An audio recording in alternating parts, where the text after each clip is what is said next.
अमरावती जिल्ह्यातील तिवसा तहसील कार्यालयासमोर 9 ऑगस्टपासून गुरुदेव भक्तांनी राष्ट्रसंत तुकडोजी महाराजांना मरणोत्तर भारतरत्न पुरस्कार देण्याच्या मागणीसाठी बेमुदत अन्नत्याग उपोषण सुरू केले होते। 5 दिवसापासून सुरू असलेल्या या आंदोलनाची आज अखेर सांगता करण्यात आली। खासदार बळवंत वानखेडे आणि सामाजिक कार्यकर्त्या आरतीताई राजेश वानखेडे यांच्या हस्ते उपोषणकर्त्यांना शरबत पाजून उपोषण सोडविण्यात आले। यावेळी तहसीलदार डॉक्टर मयूर कडसे, नायब तहसीलदार आशिष नागरे, अमोल देशमुख, नरेंद्र कुरडकर यांच्यासह ग्रामगीता प्रचारक रवी मानव आणि आंदोलनकर्ते उपस्थित होते।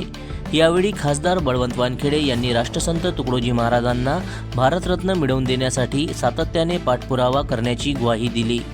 येत्या संसदीय अधिवेशनात राष्ट्रसंत तुकडोजी महाराजांना भारतरत्न देण्याचा प्रश्न उपस्थित करणार असल्याचेही त्यांनी सांगितले। तसेच भारतरत्न पुरस्काराची घोषणा होईपर्यंत हा लढा सुरूच ठेवणार असल्याचेही खासदार बळवंत वानखेडे यांनी स्पष्ट केले। त्यामुळे तिवसा येथे गेल्या 5 दिवसापासून सुरू असलेल्या अन्नत्याग उपोषणाची सांगता झाली असली तरी राष्ट्रसंत तुकडोजी महाराजांना भारतरत्न मिळवून देण्याची मागणी आणि त्यासाठीचा पाठपुरावा पुढेही सुरू राहणार आहे। जनसमर्थन न्यूज, तिवसा, जिल्हा अमरावती।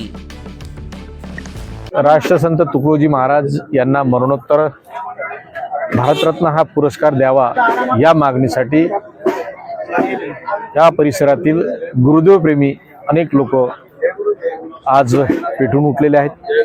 त्याचाच परिणाम म्हणून आज काही ज्येष्ठ मंडळींनी म्हणजे 60, 70, 75 वर्षे वयाच्या गुरुदेव प्रेमींनी हा लढा लढण्यासाठी अन्नत्याग आंदोलन हे केलं होतं।